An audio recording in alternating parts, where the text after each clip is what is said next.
Hello humans and welcome to the Let's Quest podcast, where we dive deep into the wonderful world of board games. Every episode I'll be sitting down with a fellow gamer to explore this awesome hobby of ours. In today's episode we ask the question, can board games create cinematic moments? So roll the cameras, sound speed, and let's quest.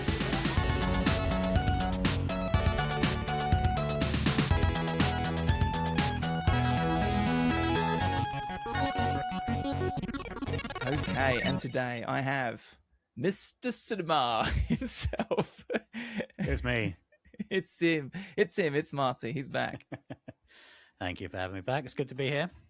Yeah, no, it's great. Your episode was very well received last time, so I'm glad that was you're just back me on. watching it 35 times. Oh, thanks, man. So it was you, me, and my mum. Yeah. Great. Who else do you need? I don't need anyone else. So, what have you been playing lately? What games? Anything good? Yes. I recently played through. I mean, I've played it before, but we've recently played a game of Rising Sun. You know Rising Sun? Rising Sun, that's like the same chap, and I'm totally blanking on his name, but he made Blood Rage. I think he made Blood Rage. Maybe. Eric Lang? Let me have a look. Yeah, that sounds right. Yeah. So it's it's a very cool little, it's a beautiful looking game where you kind of you're in like feudal Japan, and you're kind of your different clans are fighting for different sort of regions and stuff, and it takes place over different seasons, and you evoke kind of gods to help you out with certain things, and it's just a very, very beautiful board game. So I've seen some pictures of it. It's Simon, isn't it, that make it, and they make Blood Rage as well, and it's just got loads of miniatures, and it looks really beautiful on the table. Blood Rage maybe not so beautiful, I'd say, but it looks very thematic, and it's got all these great minis. And I've seen you've sent me pictures of the setup of that, and it just looks great. Looks really fun. Yeah. Is it more trading based? Is there a lot of trading in it? Not specifically trading, but you can ally with people. Okay, like negotiation. Yeah. So you get different cards for like different actions and stuff like that. And if you're allied with someone, you can sort of the game sort of makes it so that like when you get a certain benefit, your ally also gets that benefit as well. Okay. So it's kind of picking and choosing and you don't have to stay allied with the same person the whole game, and you don't have to honor the alliance. You can break the alliance and all that kind of stuff. So there's that sort of element to it. That sounds cool. Yeah. No, it's really good fun. And it's one of those games where you can win or lose on any sort of particular thing. Like in this last game that we played, I think I was in the lead for pretty much the entire game, and then I ended up finishing third. Oh my god! Just on the last kind of round, right? I opted not to move my people into a region that was going to be contested because I was hedging my bets that this tile will, somebody else will play this tile again, right? Okay, and I didn't. So it just ended up happening that we got to the war phase, and I didn't have any of my pieces in. You were just stuck a particular area that was being contested. So I just I ended up having one region that I should have won. But I didn't because I wasn't there. Oh no, that's harsh. Yeah, I mean, it sounds good though. It sounds really cool. Blood Rage has a really funny mechanic in it where, because it is all about the fighting, you can, if you start a fight somewhere, everyone around gets the opportunity to come and join, like a big bundle. So that kind of might not have happened in Blood Rage if it was that. But no, it sounds really good. I mean, I'm just looking at pictures of it. It looks gorgeous. Yeah. Really gorgeous. We're playing with Luke, and he's got loads of miniatures that he's painted up and stuff as well. So oh wow, that's cool. It definitely adds to it. Yeah, so nice. I'll have to come and play at some point. It sounds great. I've been playing something not quite as grand as that, but I've been playing a few games, obviously. But we went away for a week with Lauren's parents, and we played Bomb Busters. Which I don't know if you've ever... We actually played Uno as well, which I've hardly ever played, but we played this Uno Teams, which was good fun. But then we played Bomb Busters, and it's really fun, like kind of a sort of silly cartoon vibe to it. It won the Spiel des Jahres, I believe, last year. So that's like gives it a bit of a seal of approval of being, hey, this is a great game. Sure. Basically, you are. It's like I think the tagline is something like they asked for the best, they got you, or something like that. And it's like the idea that you're these apparently bumbling bomb busters at Bomb Diffuser's team, and yeah, you all get this cute little board, like a little stand, and you all have these wires, these blue wires, and nice. you divvy them all out to each other. So you split this sort of like, I don't know how many it is. 12 each is what we had. So 48, I think, what we had. Anyway, 12 each, and they go on your board, and they're numbered 1 to 12. Yeah. And so you pick them up randomly, and then you divvy them up. I won't go into the intricacies of it, but effectively what you're doing is, it's the idea that there's this bundle of wires running between your different boards. And so you have to find your number 1 wire and cut. You can only cut the wire that you've got, right? And you need to go find who else has got a number 1. And there are 4 of each and blah, blah. But of course, you start with this training mission, and then it gets more and more, you get yellow wires and you get red wires that if you cut, you lose. But it's kind of like, it resonated really well with them because, Lauren's parents, I mean, because they enjoy trick-taking games. And there's an element in a trick-taker, right, where you've got this, you can't talk about what you've got, but you need to kind of start the sue and figure out who's got what, and with limited information. And that is kind of exactly what this game is. Like love letters, that sort of thing. Yeah, just with you're all on the same team on this, and you're all trying to help each other. So there's no subterfuge, there's no kind of like trying to lie to each other or anything, or trying to catch each other out. You're all trying to defuse the bomb together. Nice. The funny thing with that game is that I have only ever played the intro missions. There's a tutorial, and I've only played up to number 5 every time I've played it, because I've played with new people, and you definitely need to onboard people into it. But there are these packs in the box with these wonderful, like, they have a cartoon villain pictured on the front of them, like missions. Yeah. And there are 66. I think I'm right in saying there are 66 missions in this game, and there's the 4 packs in there, and you can rattle them around. I haven't opened them yet because I like the surprise, and they're obviously a villain that you've got to go and counter and defuse their bombs, and they've got all loads of new cards and new abilities in there. It's really fun. That sounds really fun. Yeah, it reminds me of, what was that game that we were playing where you're like you're working in teams to like defuse a bomb, and one person's kind of got the bomb on like an iPad or something like that. It's like a video game.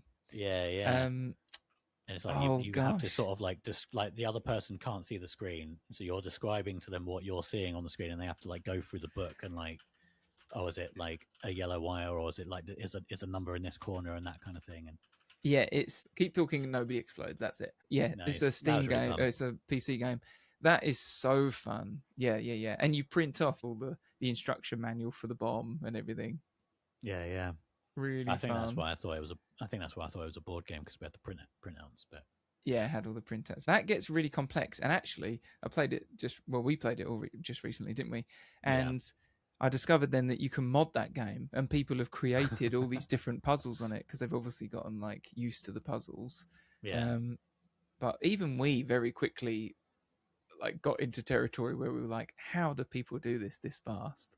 I mean, it is one of those games that you just have to play it over and over and over again. It starts triggering that kind of the pattern recognition thing, right? Whereas like, as soon as you hear what the clue is, you're not necessarily like trying to find it on the sheet, because you're like, oh, well, that's that. Like, I know what that is. Yes, yeah. I seem to remember that Funhaus, which is a YouTube channel that I used to absolutely love, they were a part of Rooster Teeth. I think they played Keep Talking and Nobody Explodes while on a bus. I'm pretty confident. And it was so funny. That was stressful. Yeah, this is it. Keep Talking and Nobody Explodes in a van. And it is literally them like driving around while on walkie-talkies trying to communicate to each other. Yeah. Very fun. It's going to get pretty hairy if you're like, get pulled over by the police. And you've got... don't know.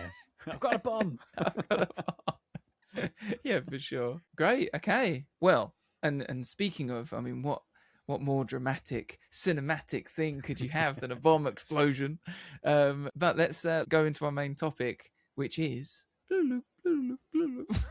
I need a graphic, Martin. I need a graphic for that. I'll get on it. Yeah, thanks. Martin makes the graphics for this, so I should say. But yes, can board games create cinematic moments? Okay. Well, first off, I think we should define, just like we do normally, what do we mean by cinematic? You know, are we talking about kind of scripted narrative moments with voiceover and visuals coming through an iPad, or is it more like the feeling of being immersed in a story, or is it the actions you are literally taking in while playing the game? Like, do they feel cinematic? I mean, I suppose we could say all of the above. Yeah, I mean, it's a very subjective thing, isn't it? And like, I work as a video editor, so like make it cinematic is like something that gets sort of bandied around quite a lot without any really sort of like specific sort of idea of what that is. But like usually it's like, you know, letterbox it and grade it so that it kind of looks a bit washed out or a bit sort of teal and orange sort of type thing. Right, sure. So like that doesn't necessarily like apply to board games, does it? I don't know. Can you think of any board games that are like widescreen with teal and orange? Yeah, like a really big like board, like blacked out teal and orange colors, really cinematic look. No, I can't think of any. But you know, I'm sure there's one out there. Yeah, but I mean, I guess like I was thinking about it, and like when you apply it to board games, obviously like the visual language of cinema doesn't necessarily translate over to like a physical board, so a lot of it's theater of the mind sort of type stuff, right? The key sort of things for me would be like immersion, so like just being so like completely absorbed in like what's happening and stuff, and like just feeling like you're kind of experiencing events unfolding like in an organic way, like rather than just kind of like a linear progression of like move here from A to B, and then like you know, and obviously that can still include like scripted moments, but then those might feel like more of a twist or unexpected, as opposed to like, oh, I've just landed on the tile that has a question mark on it, so I guess something's going to happen now. Sure. Yeah. And then I guess like having agency, like feeling like the choices that your character make have an impact to the outcome of the game, and like as a whole, and then feeling like you kind of have the freedom to kind of wing it a little bit and go off script a little bit, like a kind of sandbox kind of game, almost pushing towards a TTRPG, like a role-playing game, like pushing towards that. Yeah.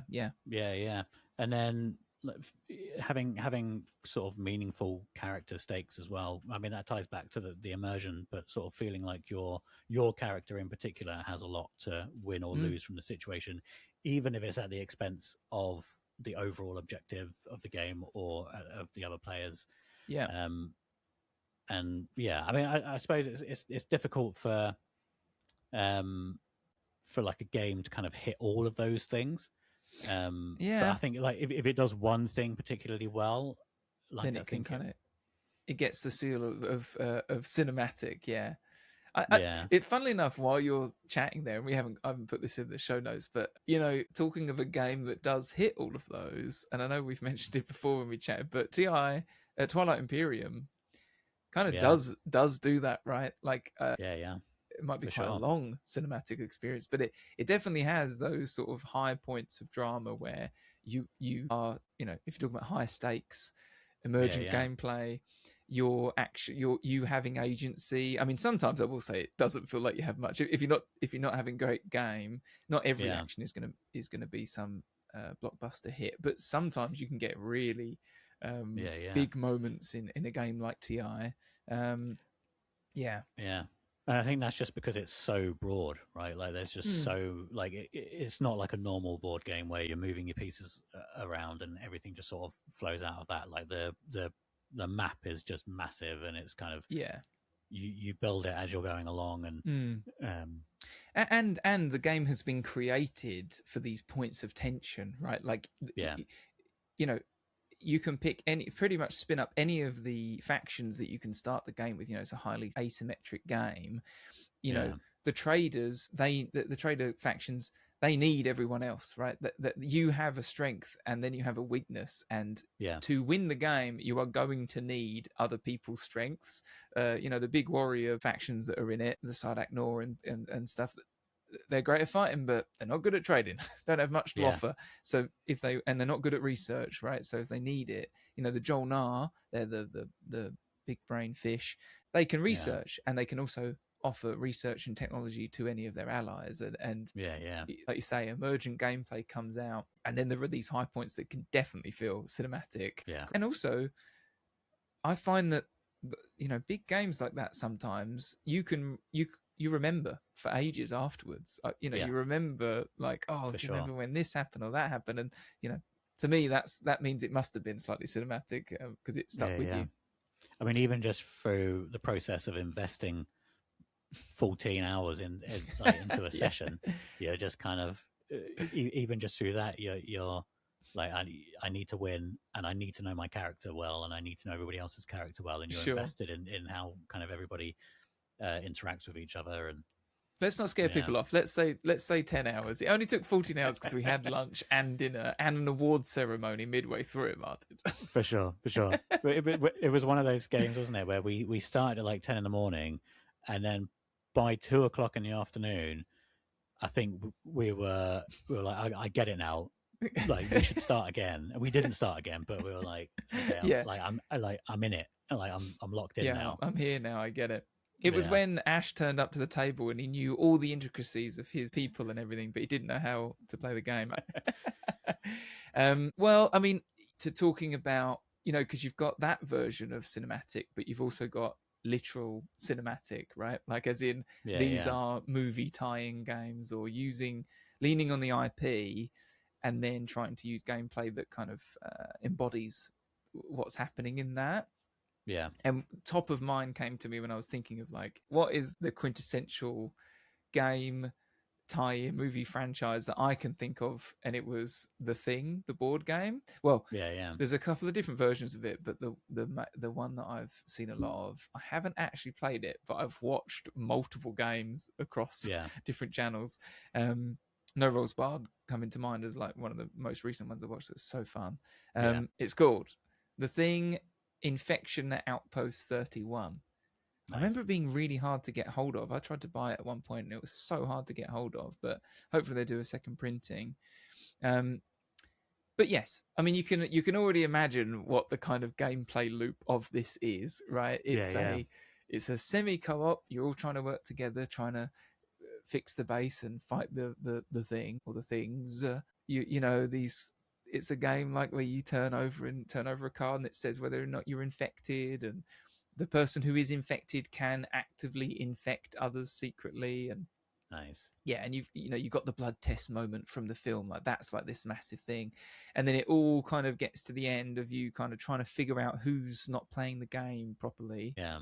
If you get to that end stage, the leader has to pick who's coming on the helicopter.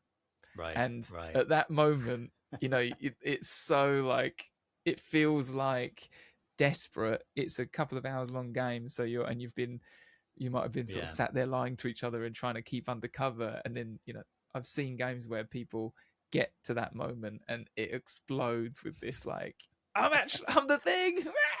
Like, and this huge, oh my God, I brought the thing along, or I left them at home, and whatever. Yeah. Do you sort of know from the get-go if you are the thing, or do you kind of have a period of time where you don't know? Like, do you start as the... Yes, someone, I believe someone starts as the thing. Right. Or they very quickly get turned, Yeah. That's really cool. That sounds fun. These games are an easy one because it's kind of like I think we chatted about Unfathomable and the Battlestar Galactica board game. They're all that kind of gameplay just lends itself so well to that. Yeah. But I'm trying to think. Can you think of any other kind of games that are tie-in games that work that use their IP in a cinematic way? Yeah, I mean, there's kind of a couple of different distinctions, isn't there? Because I think there are games that work by immersing you into the kind of the world of like the film and TV universe, like give you a cinematic experience. But then there are games that just like they employ like a like an element of the universe or the film like in a really fun and interesting sort of way. And I suppose like on top of that, you probably also have games that sort of give you a cinematic experience that aren't based on anything. That sort of mimic that kind of element. Yes. But I suppose for like an immersive like cinematic tie-in game, I would probably look at the Alien RPG, the more recent one. I don't know if you've. Is that a TTRPG? Is that TTRPG? Right. Yeah. Okay. Yeah. And so that I mean, it's a good case study for why this game feels sort of particularly cinematic, like by comparing it to other Alien games. Sure. And there's another Alien, like probably the most popular one is The Fate of the Nostromo. I don't know if you've played that one. It's like a Ravensburger. That game. Is the one I have played. Yeah, that's quite a stripped back kind of simple. It's good. It's fun, but it it's not. There are more complex Alien games out there, Alien style games out there. For sure. And I think it's a really fun game. Like I had a really good time playing it. Yeah. You're playing out the events of the first film, right? And you're playing the characters from the film. Yes. But that sort of almost takes away from the cinematic, quote unquote, cinematic experience of it because it feels very predetermined, like because already know the outcome of the film as it's sort of supposed to be. Yeah. So even if you're playing it slightly differently, you have this kind of predetermined idea in your head of whether you're succeeding or failing based on how the story is supposed to go, right? Sure. Yeah. But in the TTRPG, you're immersed in the like familiar surroundings of the world. Your starting map is of a ship that's not too dissimilar from the Nostromo, and it sort of works in a similar sort of way. You're navigating around, but you're building your own characters based on like a few starting templates, and you're expected to play in character, and you'll have like your own secret objectives. And, cool. You might have to sort of. They might not have anything to do with the overall story, but they'll kind of like determine the way you play. Like for example, like there are talents in the game, and one of them is alcoholism. So if your character has the alcoholism talent, then you have to drink after every shift to relieve stress. Oh wow! The game has like a stress mechanic. So yes, when your stress spikes, you have stress dice that are added to your roll, which sort of take away from your overall. Kind of whether you're rolling successfully or not. The more stress you have, the harder it is to succeed, and that leads to kind of disastrous kind of panic rolls. And you're like if you need to make critical repairs like under stress, under pressure, and then you sort of fail and succeed based on your kind of how that sounds cool. Your character is kind of built.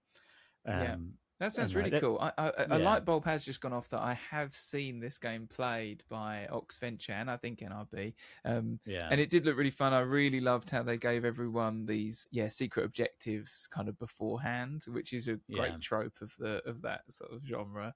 I mean, I'd say like any TTRPG, if we're talking, if we're including that in like tabletop, like board games and that kind of stuff, then definitely those are the ones that get the cinematic moments because you are literally telling a story altogether. And, when we used to play a lot of the Star Wars RPG, Edge of the Empire and everything, what is it? Edge of the Empire, Age of Rebellion, and Force and Destiny. I think those are the three books, and then they sort of it's the same rule set, so you only need one, but they kind of are the different. Edge of the Empire is your scoundrels and your normal people on the outer rim. Edge of the Empire.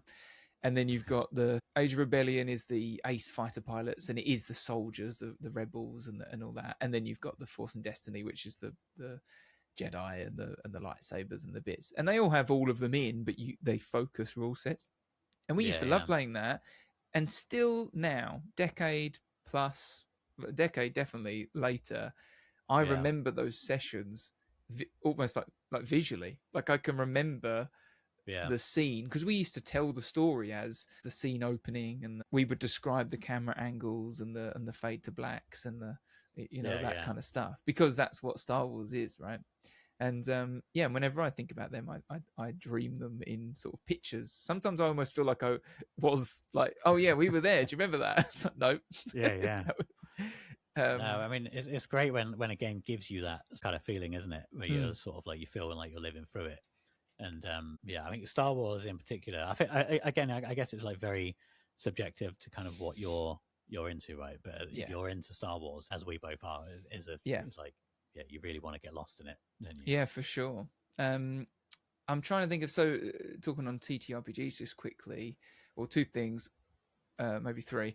Behind me here, I've got Mothership, which is a very cool system, RPG system, which is much like sounds quite a lot like this Alien RPG, but it doesn't have the the official branding, and this one obviously seems to lean really hard into that.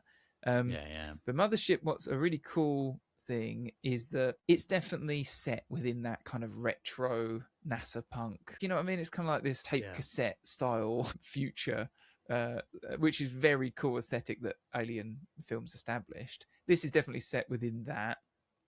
But then it's got these zines that you buy, which are the different kind of stories. So like, the book the game comes like this, right? Nice, so you get these. That's like they're the rule books.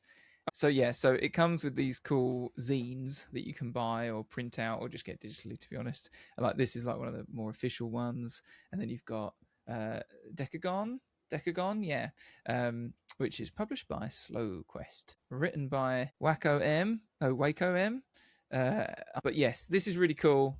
And they're just these cool little adventures. I'm not going to show you too much because I want to play this with you. But they're just these really fun little stories. This one's about a time loop.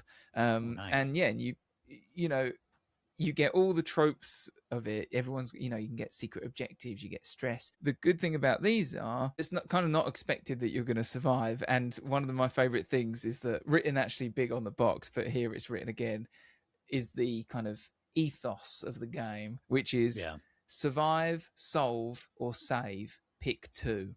So basically, you can either survive and save yourself, but not solve the mystery, or you can solve the mystery and and save someone, or you're not going to survive yourself. So you get to do this sort of mixture of things, and everyone plays that game in the way that they you're aware as the player that they're not going to make it or whatever, but you kind of play through the character as if they were in a film. So Mystery Quest did an amazing episode where the big soldier guy has a horrible encounter, and then he takes himself, he as the player knew this was a death sentence kind of thing, but he takes himself away from everyone else. And there's that scene where he's like chilling out in his bedroom and the door slides open, and it's like he was up for dying there, and he knew how fun that would be as a moment to happen, and then he kind of gifted that to the table. And that's what the game's all about. It's like wanting your character to survive, but also wanting them to not, kind of at the same time. For sure. I think that makes for like a really a much better overall kind of gameplay experience, doesn't it? When everyone's kind of in service of like the atmosphere and the vibe and all that sort of stuff. And like the Alien universe in particular is very good for that kind of thing, just for the sort of like the broad kind of like spectrum of characters and the stuff that you can play. For sure. But and getting back to the point, it's very cinematic, right? These moments that you can create are very cinematic. But I feel like we're cheating a little bit by talking about TTRPGs. For sure. So I'm going to continue to do that by talking about Alice is Missing. Alice is Missing is a game that I haven't actually played yet, Martin, because I've been reserving it for you and the wonderful Kate, but it's behind me, and it's a game, a silent TTRPG, where you basically set up a text group between you and the other players, and the game gives you these cool like cards, the cards that tell you about who you are in it, and you're effectively playing as a group of friends. Back in the day when you got some text messaging going, but there's not like big tech, there's no social media and that kind of stuff. I mean, I don't actually know if you can play it at any time, but that's what it seems like. But the idea is that you're all texting each other about what happened. Alice has gone missing in your town, and you all have a key part of the story and her information, and you literally play a video that is the timer and the soundtrack and the announcement for different like peak points during the game. Nice. And then you're drawing cards from this deck that just inform and push the story along. So it's kind of this curated, cinematic experience that you're all of going through together. Quinn's from Quinn's Quest literally said that he was on Shut Up and Sit Down. He was one of the founders of that, and he's branched off. He said in his video about Alice is Missing that it's one of the first games that ever made him cry. And I'm not to say that like I want to play games that too make me cry all the time, like it's sad, but it's just because he was so affected by the story, like a good movie would make you cry. Yeah, that sounds really good. I like this sort of like a bit of a horror kind of theme, I guess, with something like, I don't know if that's a common sort of element with I suppose so. Games, I suppose, like amping up tension and suspense and stuff like that. Like horror sort of tends to lead itself more to that. I mean, piggybacking off of that, sticking with a kind of TTRPG element for a sec. One of the other things I wanted to talk about was Monster of the Week. I don't know if you've played that. I haven't played that. No. It's I mean, it's not based on any particular movie IP, but it's like it's one of those like games that still sort of, I think, gives like a very cinematic experience. What is it? Is it a TTRPG?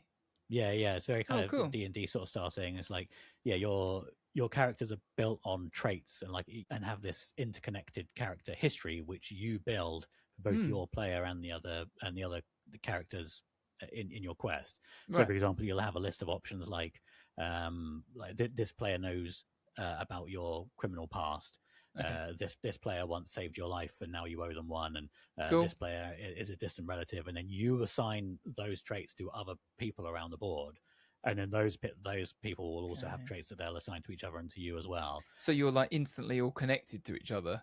Exactly. And like you're saying, like stakes, you've got these stakes between each other. Yeah, I can see that. And very cinematic moments ensue, I imagine. Yeah.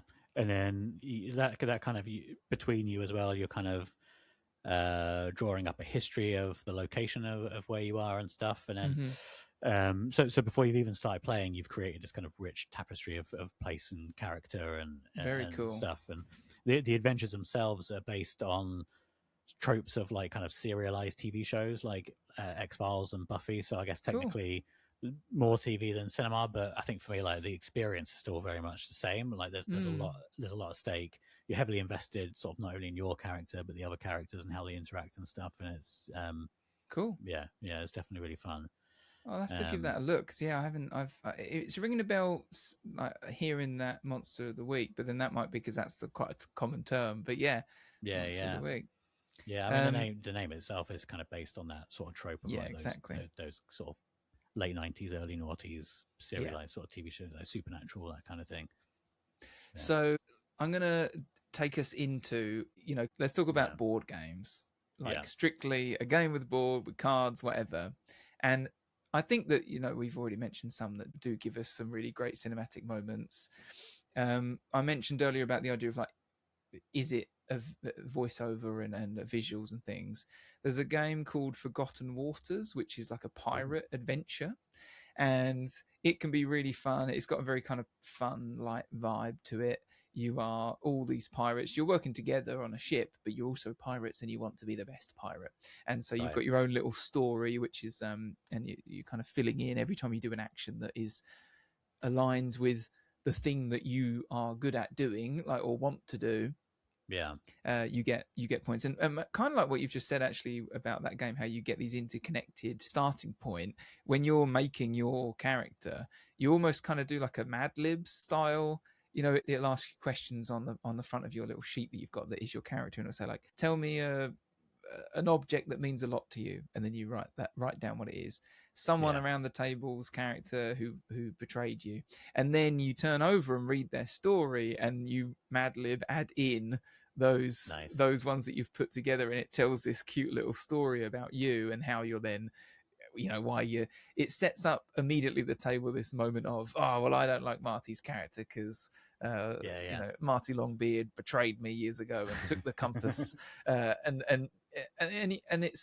then the mechanics of the game push you into these big sort of moments, and then on top of that, it's all voiced and has loads of VO. so voiceovers and music that you can just play along whenever you get to a new place, and it's just a lot of fun. Just I think we've said about how horror lends itself to these cinematic moments in games, board games, and stuff. But I would argue that so does, for some reason, pirates. So anything with a big bombastic theme does, because everyone can get into being a pirate. It's all a bit silly and a bit like yar, and it kind of takes the edge off of. I think the moment that games can't, the cinematic moments that a board game is not going to provide you with, is anything that is close to a cinematic romance or a very deeply touching thing. Maybe the Alice is Missing would, but you're still pushing down towards more like thriller and horror. And a game that has really good mechanics, and it has an IP. So Marvel Champions is what I'll talk about. Marvel Champions, every time me and the guys will play that, we remark on how it's a card game. It's a card game. You're working together to beat the monster of the week, the bad guy of the week, and it has all this amazing Marvel universe to pull from, all these different characters. And sometimes there's a big story, but also you can just dive in and just beat up the bad guys and throw in a few different decks to create this sort of encounter deck of bad guys stuff. But then every time we play, we remark on how you get a character. You can buy Quicksilver, or you can buy Iron Man, and FFG publish it, and they have made these characters' decks somehow embody, like, I don't know how to describe it. It's like they embody what that character does, right? Like when Ash plays Quicksilver, the actions that he does within the game feel fast, and he feels gosh, how is he doing so much in a short space of time? Like I'm doing like 2 actions on my turn, and he's running around doing small hits to everyone and beating up all these people. Iron Man he starts as just Tony, right? But over the course of the game, he can bring his suit together, and once he's got his suit fully powered up, he's like unstoppable. And I could literally list all of them. They all have this amazing trope to it. Captain America throwing his shield, and he can bounce it around people. He can protect others. He can inspire others. And just to consider that all they've got are these base rules of a card game, we end up telling like a fun story at the table of what's happening. Like, okay, I've put in Magneto can control metal, right? So you can kind of bubble someone up in metal and then do a slam, but I wait for the slam so that they can all hit him while he's in the bubble, and then I'll slam him. Those moments happen. I think this is quite cinematic.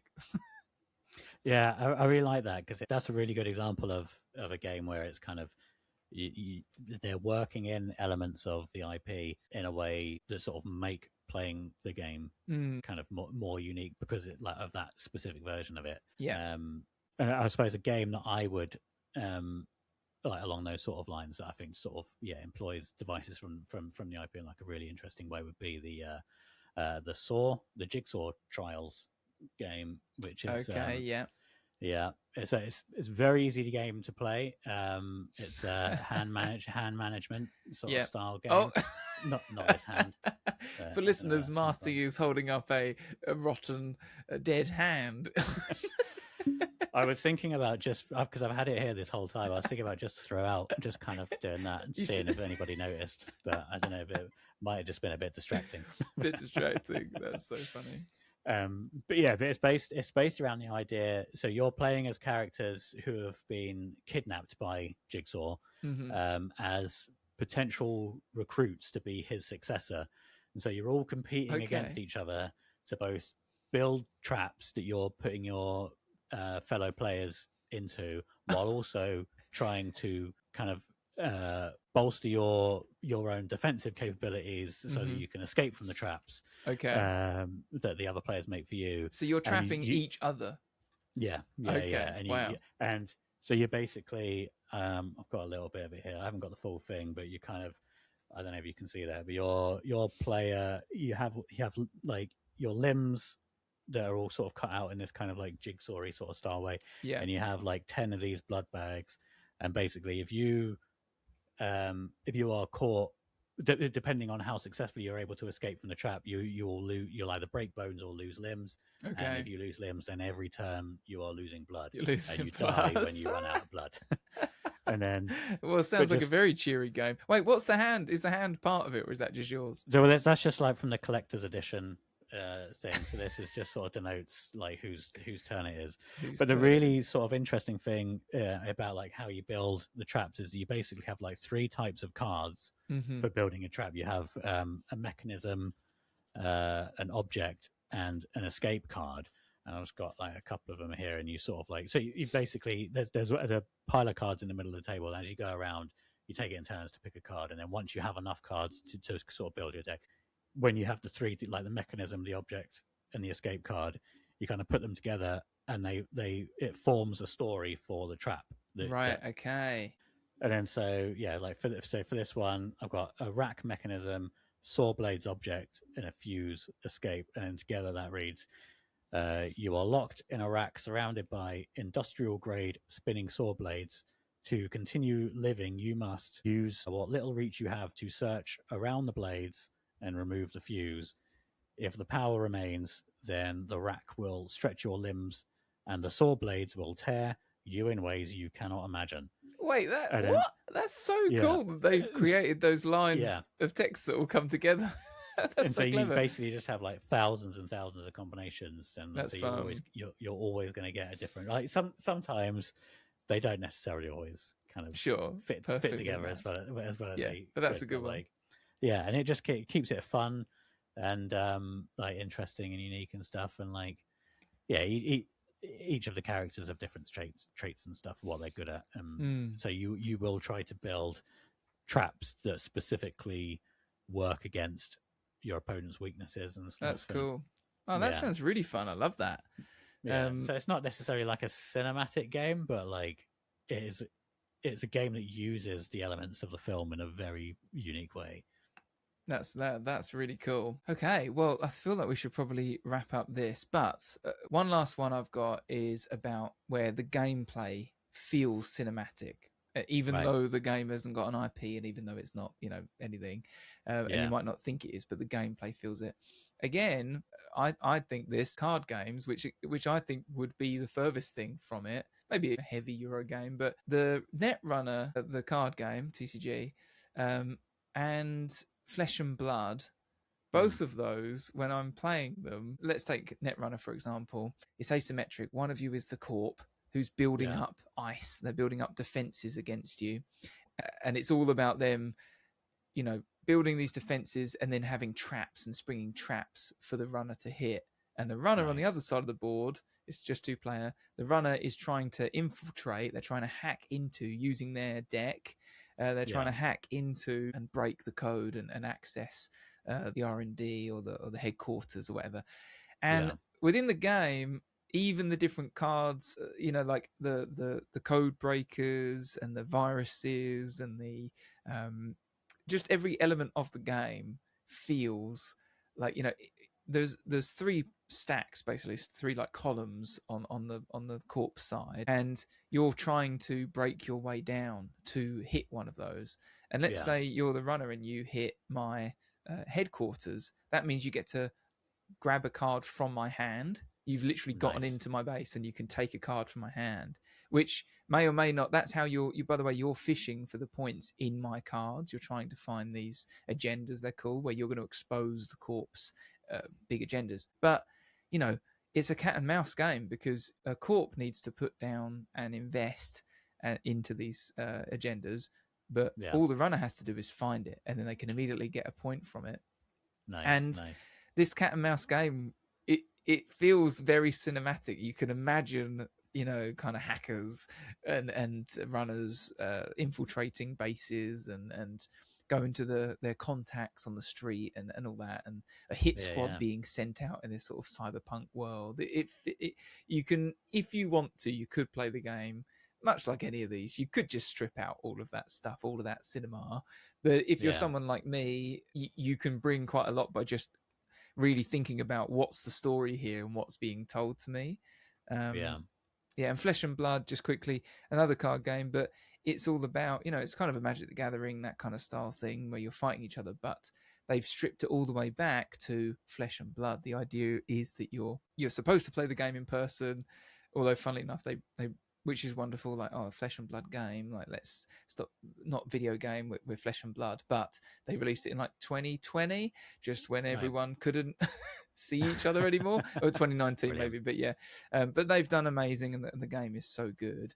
But it is like a fight between me and my soldier with my armor, and you and your wizard with your armor, and you start the game at your most powerful with all your cool shit on and everything, and then as you play, you are literally playing cards out to counter each other, block, stab, do a trick, fire an arrow, do a spell, and every time you're doing it, you're kind of burning through energy and setting up like things, and rather than it being, so you can sort of visualize this fight, is what I mean, as opposed to sometimes with something like Magic the Gathering where you can kind of visualize it, I suppose, but it's more about like the combo and the big sort of, there's all different zany animals and monsters that you're going to cast. It isn't not necessarily as coherent, if that makes sense. That sounds really cool. I like that. And the Netrunners one, is that based on like Cyberpunk 2077, or is it just kind of... So the original game was I believe Cyberpunk.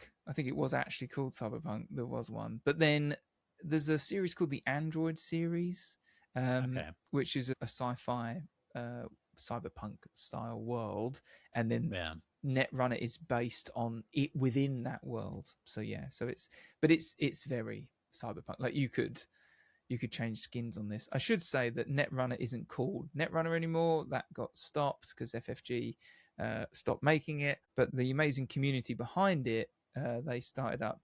It was called Nisai, and now it's called Null Signal Games. So anyone wants to go look that up, it's incredible. You can play it online. You can also print proxies. You can buy the old core set, whatever. But it's a fantastic game, and I would argue very cinematic. Okay, so we're going a little bit long. So let's do quick fire of movie franchises that we think would make good board games, basically, or like a good board game world, cinematic board game. What do you reckon? You got any loaded up? Well, you've already mentioned John Carpenter's The Thing, but what about John Carpenter's The Fog, where you're playing as the radio presenter in the lighthouse, kind of directing traffic around, or like, directing people away to escape the fog from your kind of lighthouse view of the town. I love it. That could be quite fun. Yeah, I totally love that. That's really cool. I'll jump in. I feel like we're going to do a horror mix here, but The Gorge. Have you seen that film, The Gorge?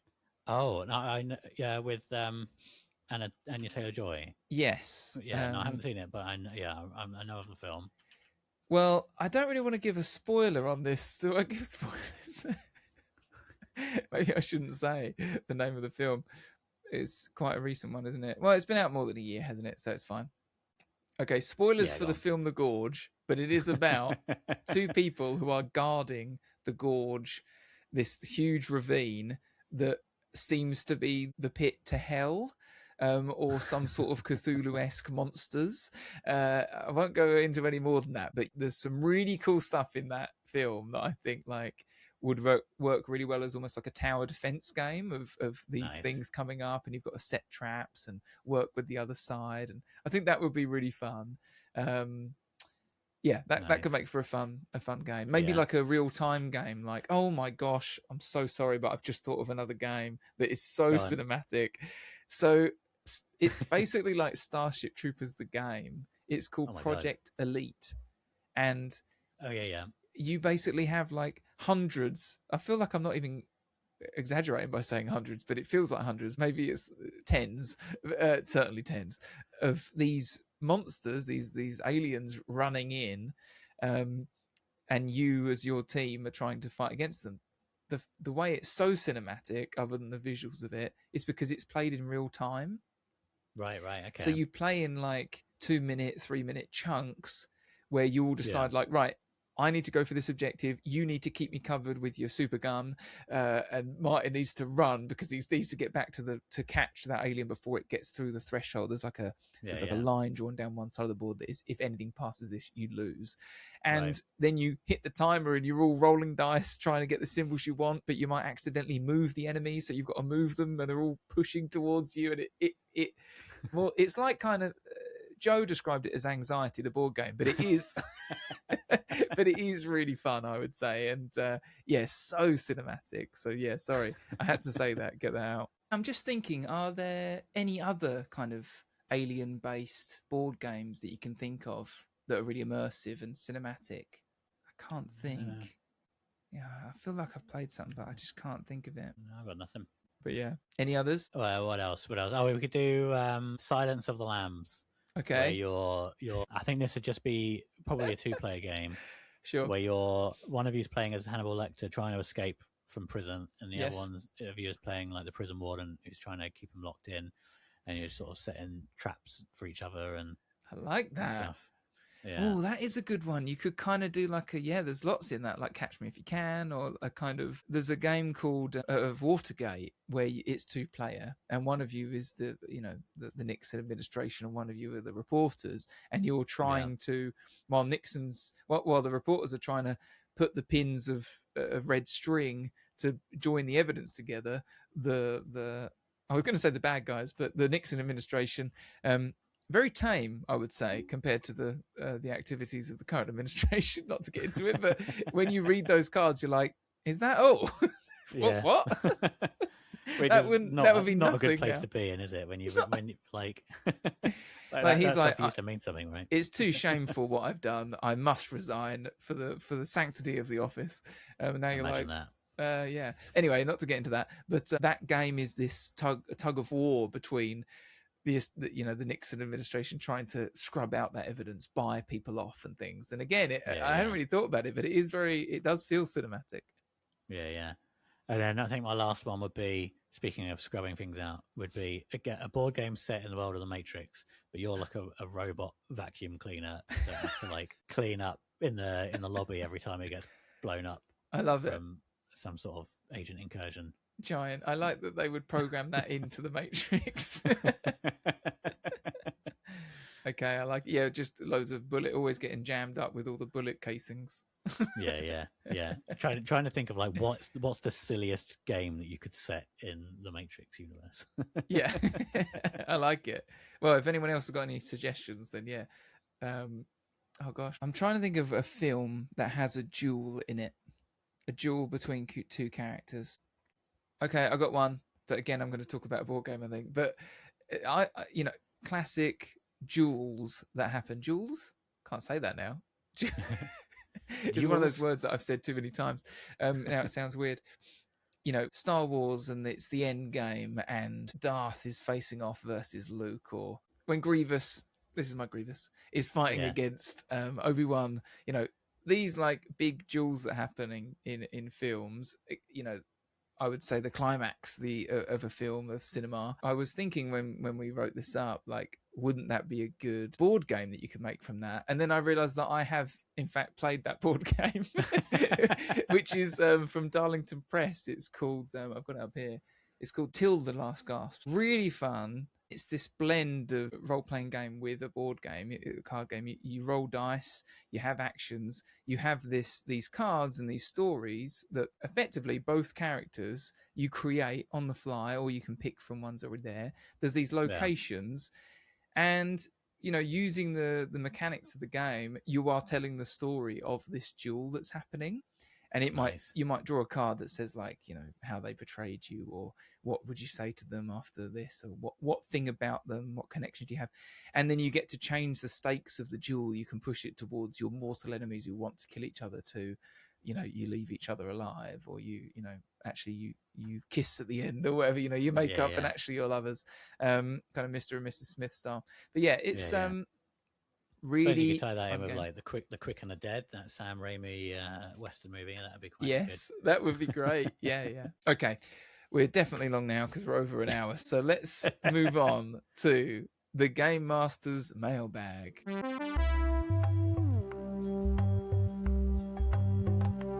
So this week from the Game Masters Mailbag, we have Mark Johnston, who's written in, and he's a great guy. He's sort of on the periphery of board games. I know him, and he really wants to get into board games. And I think sometimes his avenue into that. We've played a few together, and he's loved them, but he just doesn't really know where to start. So he's a perfect person to do a mailbag for.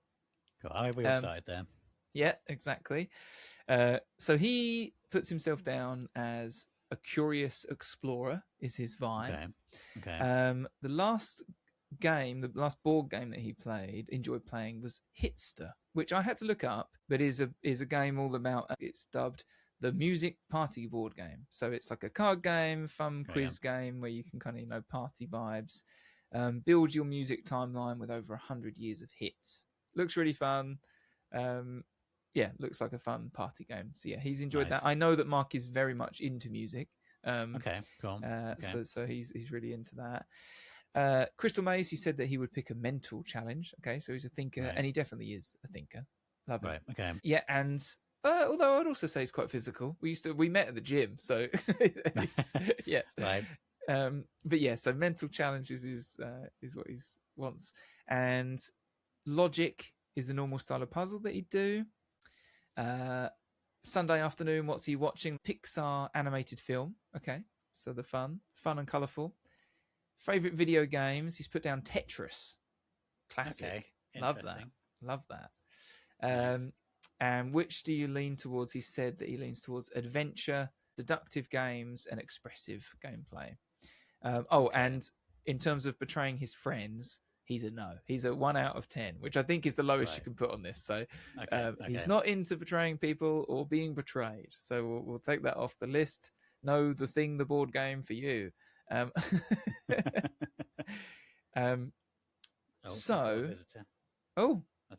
Visitor. We can. Yes.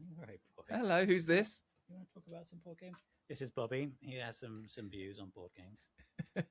How tasty they are. You want to be in the Game Masters Mailbag? Yes. Yeah. Send him to me. Think of the views, Martin. This is going to guess. So my recommendation is, it's a bit of an older game now, but it's called Space Cadets. And the thing that kind of sparked this for me is when he said that Curious Explorer and Pixar film, and then mainly the Tetris, because Tetraminos is the name of the pieces, I believe. Right. Am I pronouncing that right? I should look. Tetraminos. Tetraminos? Yeah, sure. Basically, this game is a game about you get your mates together. It's kind of got like a party game kind of vibe. Like it's got a lot of levity to it, and hence why it kind of goes into that kind of hits the kind of game that he said that he likes. And I thought that, and he talks about Tetris is a flow state game. You're very much just in it and doing it. Yeah. Space Cadets is about you're all on a ship. You all have your roles. You've got the engineer, the captain, the navigator. All that, the classic positions of a Star Trek, but not Star Trek ship.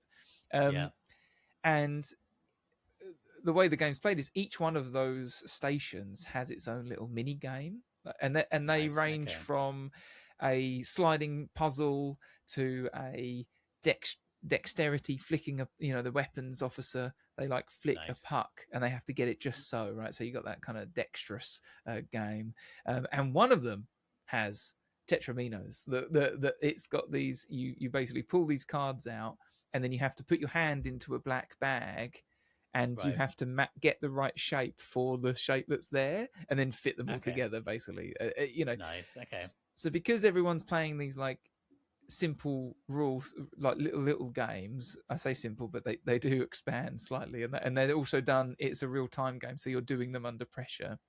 But yeah, it's just really fun. I wouldn't say it's a light game, but it feels light to play, right? Because each person is got their own little thing that they do, and they do it very well. So yeah, that's why I'd say Space Cadets, really fun. And yeah, come on round, Mark, because we can play it. Let's do it, Mark. Nice. Okay, so I would go off on a slightly different tangent, and I think I'll lean more into the kind of the hitster party trivia sort of style of game, and then link it back to our theme for today of cinema, and I would recommend Poorly Explained Movies, which is just it's a very, very fun kind of card game where like a card is drawn and a movie is explained very badly. For example, we have a group of hikers spending 9 hours returning jewelry. Okay. Well, I guess that might be. And a noseless man who tries not to die for years and then dies. Wait, and okay, that's so funny. You've really got to have seen them then. Yeah. And then neglectful parents abandoning their son, who then tortures local men. Perfect. Home Alone. Yeah, that's great. So it's nice. Yeah, fun. It's not kind of an overly taxing kind of like gameplay, but it's very fun. Love it. Yeah, love it. Always good for a laugh. I genuinely think he'd really love that. Yeah, so that's a really good recommend. Probably a bit easier to get than Space Cadets. I can't think of any games that are just like really cinematic, you know, like really, really cinematic, that I like play really often and that I like really love. Okay, well that wraps it up for today's episode. So thanks so much, Marty, for joining me. Very, very welcome. Thank you for having me on board. Very fun. If anyone has any recommends for Mark, or if you can think of any other really great cinematic games, then let me know. Do the mailbag if you want a board game recommended. Do not do it if you don't want a board game recommended to you. And thanks. See you next time. Have fun. Good luck. Oh, Nemesis.